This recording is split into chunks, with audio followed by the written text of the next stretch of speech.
All right, shalom, shalom. I want to give all praise, honor, and glory to Yahweh, Bahashem, Yahweh Shai, Bahashem, Racha Kodash. Double honors to our apostles and elders of Great Millstone. Peace, blessing, and many salutation to you elect across the four winds of this earth, pushing this word in sincerity and in truth. Shalom to you elect also that believe in this word of our testimony, that are believers.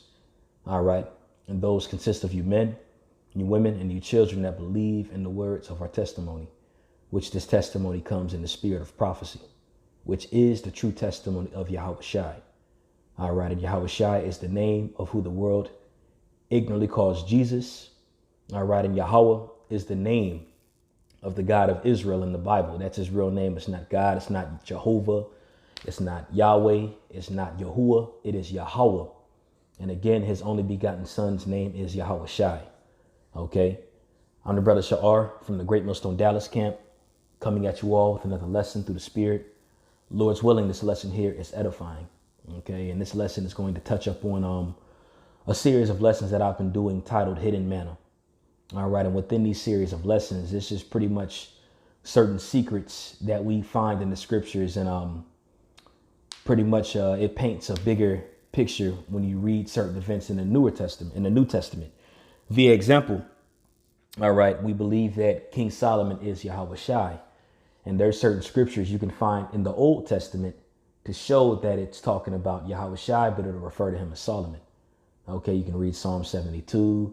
Okay, and there's an abundance of different examples, but if for you newer listeners that might not know, if you are interested, if you just go on my page and scroll down, you'll see certain lessons that'll be titled Hidden Manna, and you'll see what I'm talking about.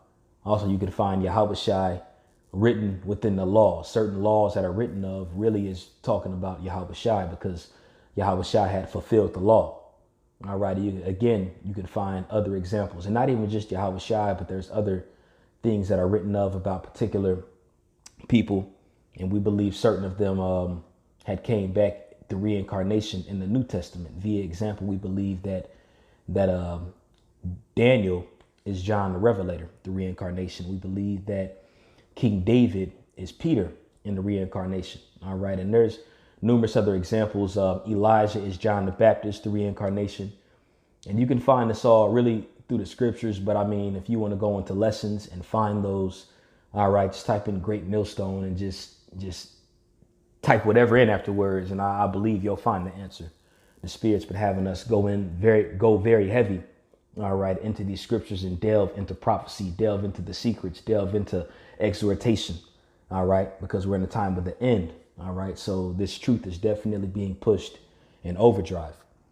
Okay, but without further ado, this lesson is going to be Hidden Manna. All right, and this is another little clue here in the scriptures that shows that Peter most definitely is King David in reincarnation. All right, and as I go into this lesson, this also is exhortation. All right, it's also is exhortation to give us hope in the things that's to come. All right, because I'm going to go into the example of Peter being locked up in jail around the time of the Pesach in Acts the 12th chapter. And we are approaching a time, all right, when we understand that this devil is going to come down with great wrath, as the scriptures say. All right, and really our hope in the Lord has to be at an all-time high. Our confidence in the Lord has to be at an all-time high. And what had happened to our father Peter here in this example in Acts the 12th chapter, we have to expect particular of these events happening to us here within this day as well. Okay, so this lesson is also going to be in exhortation and to help aid in the hope of the Lord and what to expect when that day comes. All right, so this is the book of Acts chapter 12. I'm going to start from the top. And it says, "Now about that time, Herod the king stretched forth his hands to vex certain of the church, and he killed James, the brother of John, with the sword." All right, so this is John the Revelator's brother James. All right, you got James and John, who went by the names of the sons of thunder. Okay, now out of all the disciples, okay, out of the 12, James was the first martyr out of the 12. He was the first one to die for the name of the Lord. Okay, and he got beheaded. He got beheaded by Herod. Okay, so it says, "And he killed James, the brother of John, with the sword. And because he saw it pleased the Jews, he proceeded further to take Peter also. Then were the days of unleavened bread. And the days of unleavened bread, again, goes to the Passover. All right, Pesach. Okay. The days of the unleavened bread are the 7 days you eat bread. All right, starting at even of the night of the Passover. Verse 4 says, and when he had apprehended him, he put him in prison and delivered him to four. Hold on, I'm going to turn my notifications off. It says, when he had apprehended him, he put him in prison and delivered him to 4 quadrants of soldiers to keep him, intending after Easter to bring him forth to the people. Okay, and for you newer listeners, okay, Easter is not biblical. Easter is not biblical at all. Okay, you got to pick particular bones out. Now, remember in the previous verse, it went into the days of unleavened bread. Now, when you go into this word Easter here, in the blue letter, that word in the Greek is going to be called Pascha. Pascha. Okay, and in the Hebrew is Pesach. Okay, it even shows it in H6453. Okay, it's Pesach, which goes into the Paschal or Pesach sacrifice, which was accustomed to be offered for the people's deliverance from Egypt. Again, this is going into the Passover. It's not talking about Easter. All right, Easter, the name Easter really derives from Ishtar, which is a Canaanite deity and a fertility goddess. Okay, that's where they get the bunny and the egg, because rabbits are known for the mass production, reproduction. All right, and the egg again goes into reproduction. Okay, and that's what the pagans, they worship Ishtar, which her Babylonian name, all right, is Semiramis. Okay, which another name for is the Queen of Heaven, but that's what that goes to. All right, so when it says Easter right here, it's not talking about Easter. All right, it's talking about the Passover. So James was slain on the Passover, just like Yahushua was crucified, all right, on the Passover. Okay, it says the Paschal lamb, the lamb the Israelites were accustomed to slay and eat on the 14th day of the month of Nisan, which goes to the first month of the year, the first month of their year, in memory of the day on which their fathers, preparing to depart from Egypt, were bidden by the Most High to slay and eat a lamb, and to sprinkle their doorposts with its blood. And the destroying angel, and that destroying angel was Yahushua, seeing the blood, might pass over their dwellings. And it says Hamashiach crucified is likened to the slain Paschal lamb. Okay, so when you go into this Easter here, it's going into the Passover.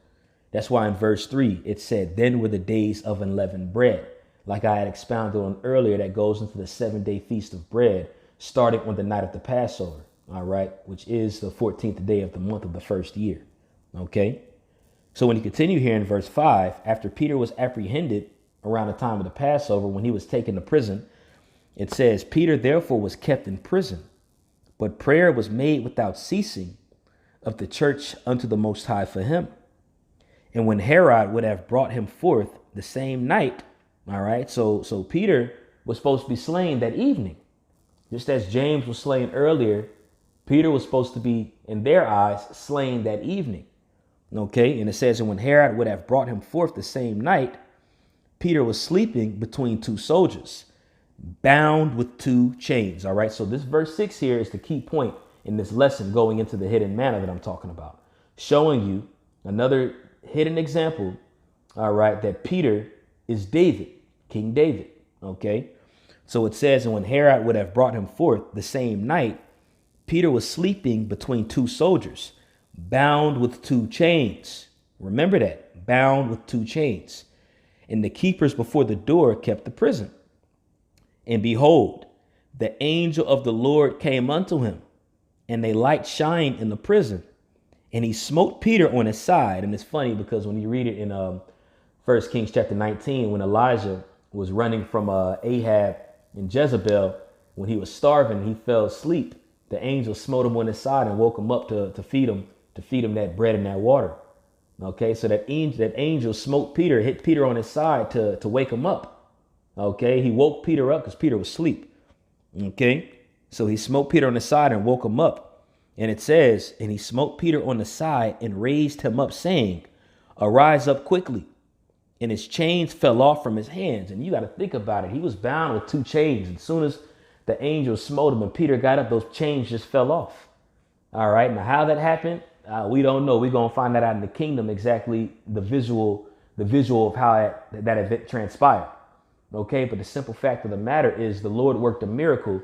There was prayer from the church for Peter to be released, for Peter to be saved. And the Lord hearkened unto the prayers of the church, of the saints. And he had sent his angel down, okay, to help aid Peter. And those chains fell off of Peter. And I made the statement earlier going into these are things that we have to expect when this day comes. All right. These are the expectations that we have to have in our mind. Okay. What's being read right here is a shadow of things to come as pertaining to the church here in these latter days. Okay. Just as it pleased the Jews that those individuals were slain, that those disciples were slain, it's going to please Jakes, and it's also going to please Edomites, all right, to kill us, to perform particular things unto us, man. Okay, they're going to try to rejoice in our downfall, okay, especially when there's miracles that are being done. Okay, they're going to try to rejoice. But whatever event happens, and it's the spirit, the brother Atazo and myself went into a lesson a few days ago going into how the angels are going to aid in lifting up that standard when that time comes. The angels are here to help and minister unto us. That's why you read it in Hebrews, the first chapter. It says the angels are ministering spirits, and they're spirits of fire, meant to minister unto those that are heirs of salvation. And when you go into that word minister, that word means to serve.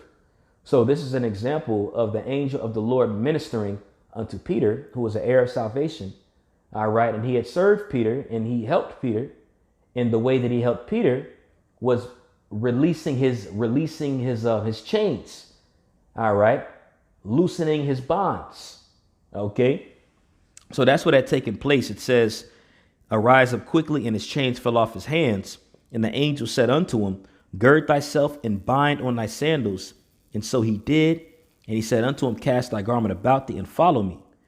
And he went out and followed him, and was not that it was true, which was done by the angel, but thought he saw a vision. So it was so quick in the way that it happened. Peter thought he saw a vision, but lo and behold, it actually happened. Like, for example, you know, when you're asleep at night and you have a dream, all right, that something happens and it's miraculous and it happens and you wake up and it's just a dream. So in the midst of that, while all that's going on, Peter thought he was dreaming. Okay, but that had actually transpired. There's certain dreams that feel so real that you believe they're actually happening. And there's certain events that happen that are so miraculous that you would think to yourself, there's got to be a dream. Okay, and these are the things that we have to expect coming up, okay, in this near future. Okay, but going back to the point, all right, the angel had aided Peter, all right, and those chains fell off. So what had happened, the bonds of Peter were loosened by the aid of the Lord, because Peter was a servant of the Lord. Okay. Now, I said earlier, I was going to go into the example of David to show you that Peter is definitely David in the reincarnation. So this is going to be the book of Psalms, chapter 116, and I'm going to start at verse 15. And it reads, precious in the sight of the Lord is the death of his saints. All right. Now, James was smitten, and that was precious in the eyes of the Lord. All right. Peter was bound up in chains to be smitten. That was precious in the eyes of the Lord. Got to think about ourselves. We die daily here in this truth. That's why the scriptures say we are likened as sheep brought forth to the slaughter. And that's why the scriptures say, all right, though our outward man perisheth, our inward man is renewed day by day. The scriptures also say we die daily. Okay, so every day that you're in this ministry, putting forth this work, all right, enduring hardships, enduring tribulation, you're dying daily. And that's precious in the eyes of the Lord. So how much more can you apply it when real tribulation comes here within this near future? All right. And just as it was precious in the eyes of the Lord of that event that had happened with Peter, it was so precious that the Lord sent his angel down to loosen Peter from those chains, to loosen those bonds from Peter. Okay, because what Peter was doing in the eyes of the Lord was precious. Okay, and you got to look at it for what you're doing in this ministry. What you're doing is precious in the eyes of the Lord. So when things like that happen, these are things that we got to expect from the Lord, man. These are things that we hope in the Lord. All right. Because that word expect or expectation goes into the word hope. All right. So these are events that we hope for when that time comes. And if you're doing your due diligence and doing what you have to do in the spirit, best believe the Lord is going to lift up that standard and he will aid you. Okay. When that angel came and smote Peter and those chains fell off, that was a standard that was lifted. You read it, all right, in the scriptures where it says the enemy shall come like a flood, then the Lord shall lift up a standard. These are the things that we have to expect in this day that's approaching. Okay. So Psalms 116 and 16, it says, O Lord, truly I am thy servant. I am thy servant and the son of thine handmaid. Thou hast loosed my bonds. Is that not what happened with Peter? All right. David said, thou hast loosed my bonds. All right. And best believe there were examples when David was in hardship, when he was in trouble. All right. And the Lord aided David. I mean, the Lord delivered David up in a chariot when you read it in Psalms, the 18th chapter. Okay. So the Lord helped David in many ways. All right. So when I was reading that, I just found that interesting how that was worded. All right. Where David said, the Lord has loosed my bonds. And when you read it in Acts the 12th chapter, when Peter was bound up between those soldiers, all right, and he was bound in those chains and the angel smote him. That's literally what happened to Peter. Those bonds or those chains were loosened from Peter and he had escaped out of prison. Okay. Now, when you go into this word bonds here, the word here in the Hebrew is mawasar. Okay. And it says a band or a bond. Okay. And let me see here. It says figuratively restraint. Okay. And was not Peter restraint? When you go in here in the Hebrew lexicon, it says specially used. Hold on, tap to view it. Specially used of the bonds of a yoke. It says often metaphorically, Psalms 2 and 3, 107. But it says it is a yoke. Okay, so David is saying here in Psalms 116 and 16 that the Lord loosened his yoke. Okay, now I'm going to read this here in the NLT version. Psalms 116 and 16 says, O Lord, I am your servant. Yes, I am your servant, born into your household. You have freed me from my chains. You see? Okay, and that's actually what happened to Peter in the book of Acts, the 12th chapter. Okay, so like I said, when going into the hidden manna, these are little secrets, little nuggets that you can find in the scriptures that can correlate to the servants to show who they were and who they were before and who they might have been later on. Okay, another example, I said Daniel and John are the same. We believe he's the same through reincarnation. And the thing is, too, we believe this by faith. Okay, we believe this by faith. Okay, but when you read it in Daniel, the 12th chapter, loosely paraphrasing, it says the books were sealed, all right, around that time. And you read it in Revelation, the 5th chapter, which is the revelation of John the Revelator. It says that the books were loosened. Okay, so with Daniel, it was told the books were sealed. And with John, it said the books were loosened. Those seals were loosened. Okay, and I mean, for the scoffers and the gainsayers that are out there, you can say we sound crazy. You can say that could apply with anybody. I mean, you know, you are ultimately meant to be a stumbling block anyway. But for you believers that are out there that are listening and believe in this testimony, these are clues that show you. Okay, these are clues that shows us that we ain't tripping. We know what we're talking about through the spirit. But you got to see these things in the spirit in order to completely comprehend it. And the spirit of the Lord has to be dealing with you.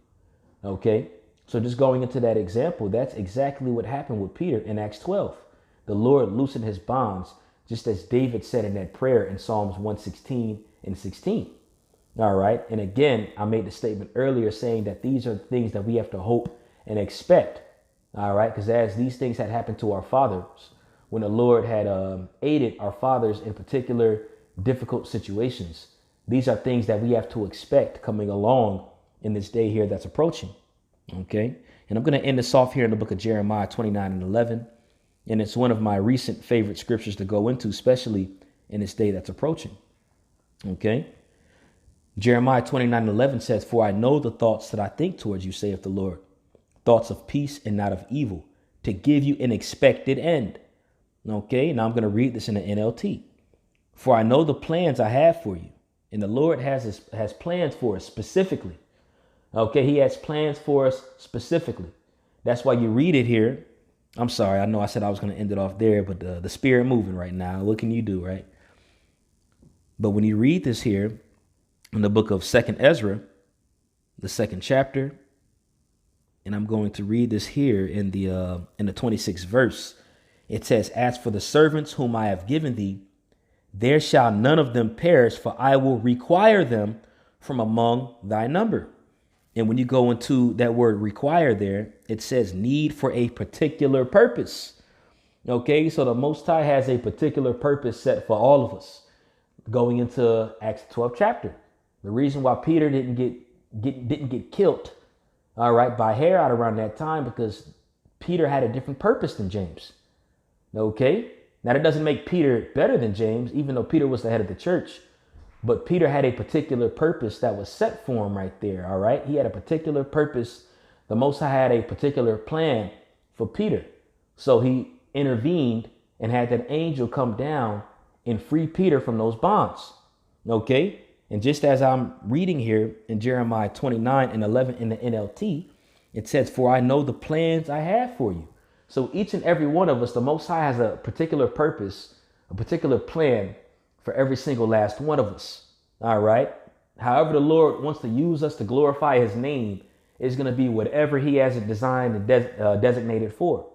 Okay. But it says, "For I know the plans I have towards you, for you, saith the Lord. They are plans for good and not for disaster, to give you a future and a hope." All right. So that's that expected end. And these are things that we have to expect when this day comes. All right. These are things that we have to expect, especially knowing that Yahweh Ba'Shem Yahweh Shai has a particular purpose set aside for us. And you know what? I'm going to end it off here in Romans, the 8th chapter. All right. And then I'm done officially, Lord willing. So this is the book of Romans chapter 8, verse 20. I believe it's in verse 28. Let me see here. Yeah.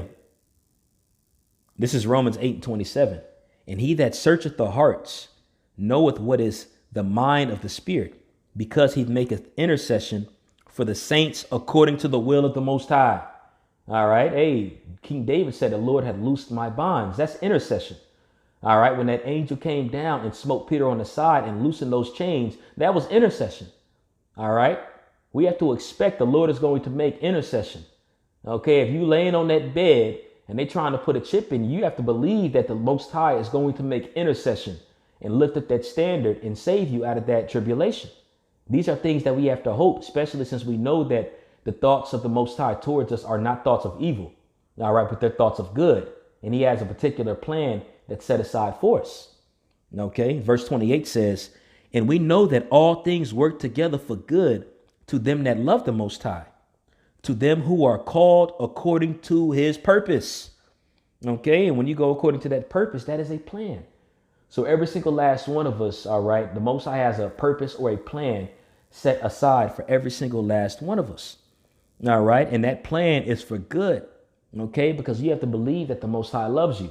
And if he loves you, he ain't going to allow no wickedness to touch you. He ain't going to allow you to be just taken out. All right. In a very wicked way. All right. Now, James, the brother of John, was killed because that was a set purpose and plan that the Most High had set for James. Okay. But that wasn't of evil. All right. James was a witness. He died a martyr, and he's of the 12. So best believe James, all right, has a heavy lot in the kingdom. All right. And whoever James is, whoever he is back here in the reincarnation today, all right, best believe he's going hard, and best believe he's executing that particular purpose or plan that the Most High has for him. And since he is one of the 12, you got to expect it to be something major. Not saying that just because he's the 12, it has to be the most major thing. All right. But hey, man, he's of the 12. Okay. So, hey, man, you read it in Revelation, the 12th chapter. Those 12 gates are going to have the names of the 12 disciples. James' name is going to be on one of those gates. All right. So he has a very heavy lot, whoever he is in the spirit. All right. Whether he's already passed and gone or whether he's here, there's a heavy lot, something heavy that the Lord has set aside for him. All right. Just like every single last one of us. Okay. But I'm going to end it off on that. I believe I tackled the point. But again, this here was one of those hidden manna lessons All right, just to show you another little secret here, but also to exhort you individuals, all right, in the church, all right, to continue to press forward and continue to go, and to know that the Most High is going to use divine intervention, okay, to give us that expected end as we long for. But I'm going to end it off on that. Lord's willing, this was edifying. I want to give all praise, honor, and glory to Yahweh, Bahashem, Yahweh Shai, Bahashem, Rachakodash. Double honors to our apostles and elders of Great Millstone. Peace and blessing and many salutations to you elect across the four winds of this earth, pushing this word in sincerity and in truth. And shalom to you believers that believe in the words of our testimony, which consists of you men, you women, and you children. We almost out of here. Stay strong, stay girded up in the spirit, and only believe. Shalom.